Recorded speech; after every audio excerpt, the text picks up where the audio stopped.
pamamagitan po ng ating introductory music. Isang magandang hapon po sa inyo mga mahal naming mga tagapakinig mula Luzon, Visayas at Mindanao at yung mga nasa buong mundo. Sumasaimpapawid na naman po ang boses ng Pinoy OFW Hour at iba pa. Isang oras sa pag-uulat at talakayan tuwing Sabado, 1:00 hanggang 2:00 ng hapon. Dito po sa istasyong pinakikinggan at inaabangan ng lahat ang DWAD 1098 kHz. Member po kami ng KBP, kapisanan ng mga broadcasters ng Pilipinas. Ito po ang inyong lingkod, Remy Jacobo. Nagpupugay at bumabati sa inyong lahat ng maligayang pakikinig. Marami po kaming bagong balita, impormasyon para sa inyong kaalaman mula sa ibayong dagat at mga current issues po dito sa ating bansa.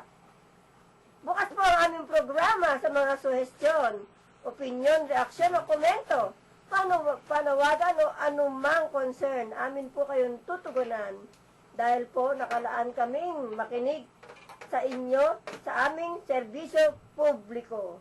Tumawag lang po sa mga telepono bilang... Okay, yes! Tawag na po kayo at makiisa sa aming mga talakayan at kayo ay sasagutin ang aming napakaguwapong PA dyan sa labas, si Kuya Bert. Ito po ang telepono namin, 531-6774 at 531-2660. At ang cellphone number po, 0916-2850-559. Ayan po, bago tayo magpatuloy, pakinggan po muna natin ang ating pagkaing pangkaluluwa. Asan? Asan na? Yan po. Okay. Ang ating... Maging tagatupad kayo ng salita at hindi tagapakinig lamang na dinadaya ninyo ang inyong mga sarili. Santiago 1:22. Noong nag-aaral ako sa isang Bible College, madalas binabanggit ng mga nagtuturo ng wikang Greek ang pangalan ni Granville Sharp, isang kilalang dalubhasa sa wikang Greek na matagal nang yumao. Ang mga pag-aaral niya ay nakatulong sa atin upang lalong maunawaan ang wikang ito na orihinal na wika ng Bagong Tipan. Magandang mag-aaral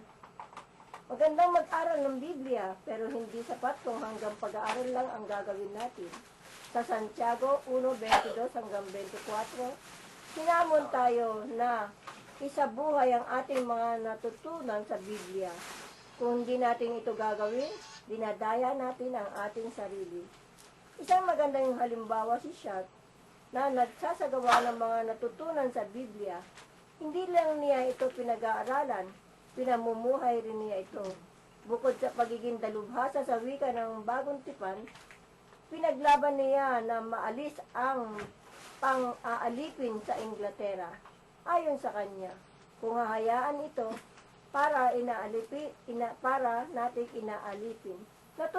Natutunan niya sa Biblia na makatarungan ang Diyos at mahalaga ang bawat tao. Ito ang nagtulak sa kanya na ipaglaban ang karapatan ng mga alipin. Marami tayong natututunan sa buhay ni Sharp. Ang malaking pag-ibig niya sa salita ng Diyos at ang pagsasabuhay niya ng mga nilalaman nito. Hindi sapat ang ating kaalaman sa Biblia kung hindi natin ito isa sa buhay. Yan ang pagkain pang kaluluwa. At sa ating pong panalangin sa araw na ito, Panginoon, tunay nga po na kami ang iyong pagpalain. Ang lahat po ng aming gawain at layunin ay aming pinagtipon-tipon upang paglingkuran ng aming kapwa na naaayon sa inyong kagustuhan.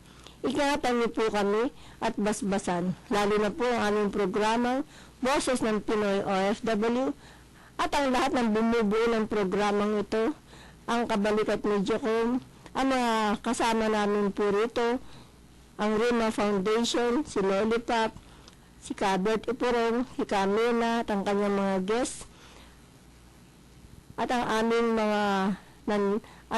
station manager, si Engineer Pestanyo. Nagpapasalamat, nagpupuri at humihiling sa bukal ng iyong awa. Amen.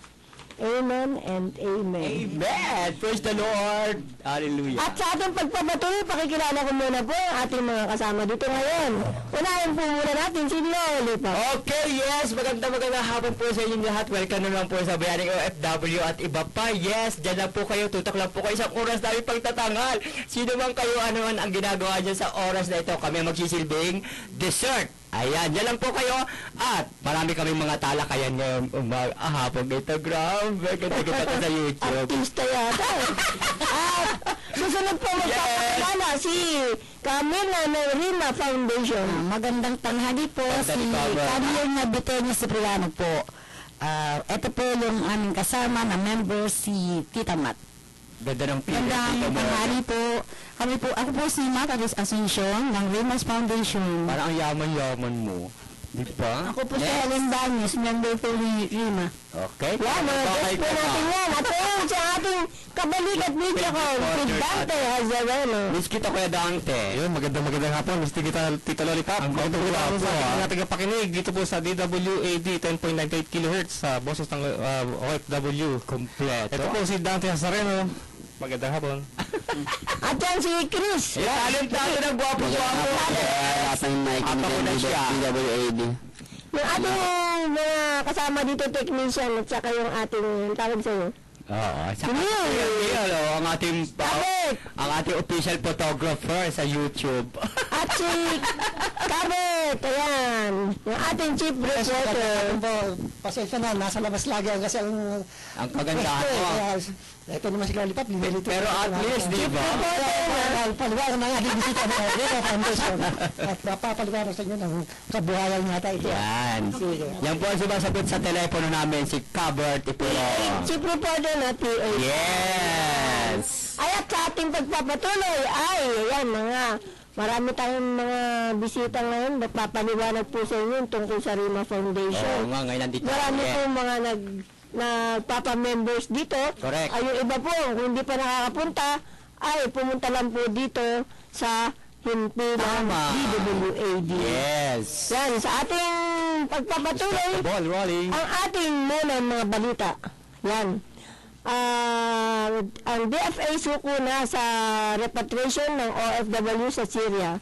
Mistulang suko na ang pamuno ng Department of Foreign Affairs sa panghihikayat sa mga manggagawang Pinoy na nakabase sa Syria matapos aminin na sagad na ang kanilang ginagawang pagkukumbinsi sa naturang mga OFWs na umuwi muna ng Pilipinas sa harap na rin ng mainit na tensyon sa nasabing bansa.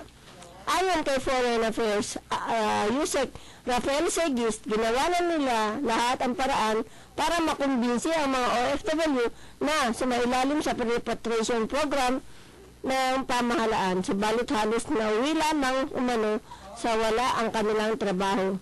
Sinabi pa ng mga opisyal na bago muna sila umuwi ng Pilipinas noong linggo, nagkaroon pa sila ng mga last-minute calls. Subalit patuloy na nagmamatigas ang mga naturang Pinoy workers.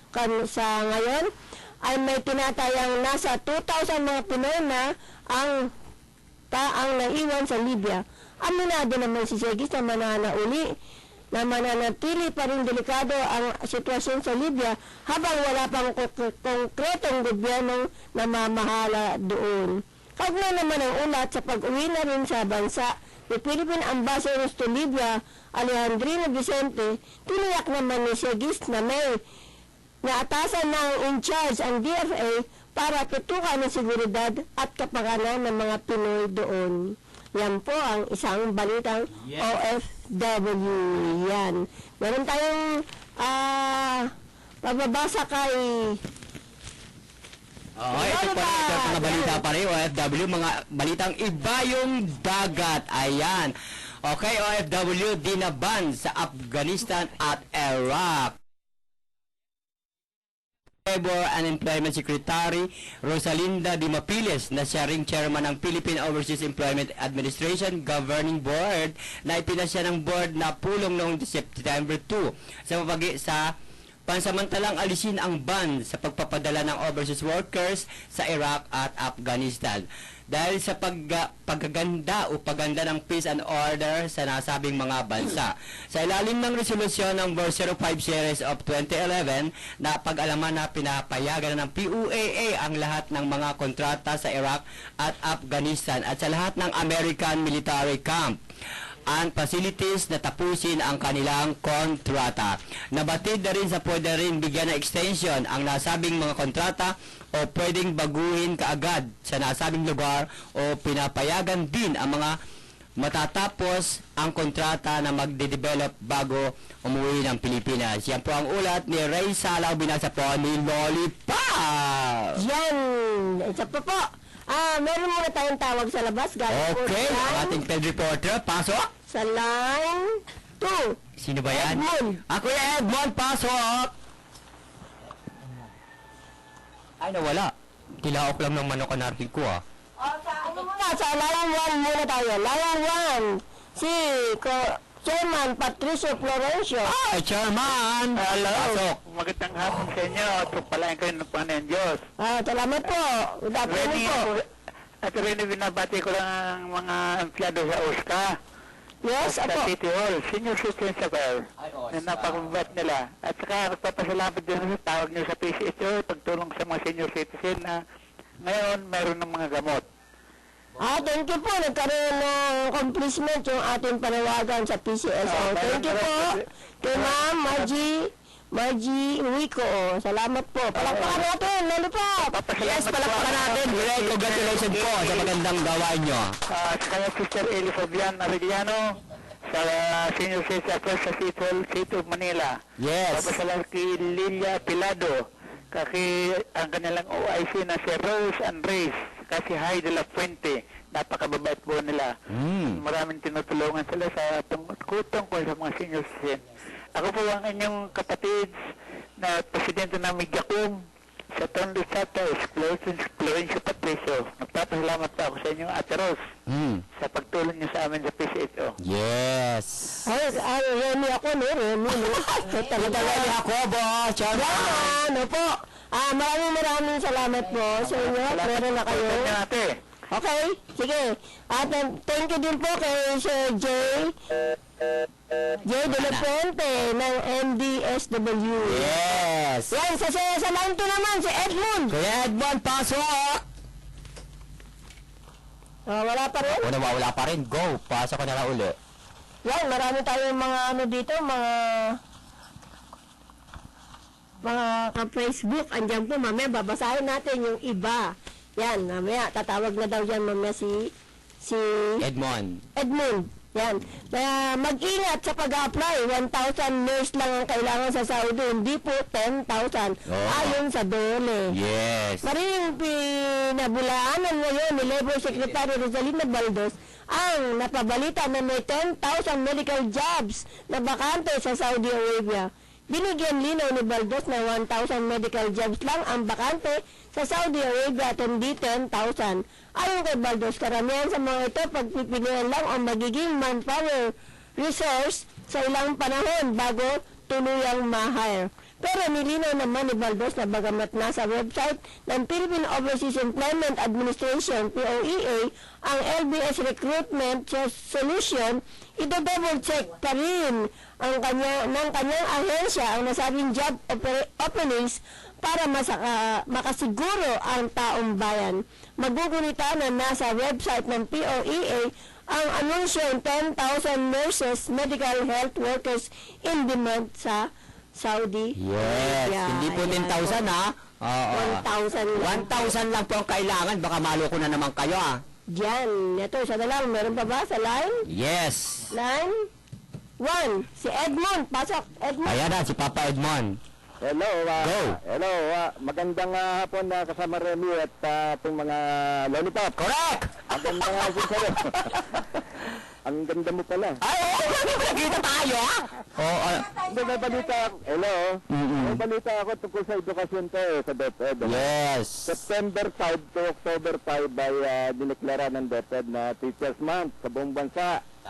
Ito ay naglalayo na pasalamatan ng mga guro dito sa ating bansa sa kanilang kabayanihan at paggabay sa mga estudyante para maging handa sa kinabukasan, tumibay ang komunidad at lumukas ang ating bansa.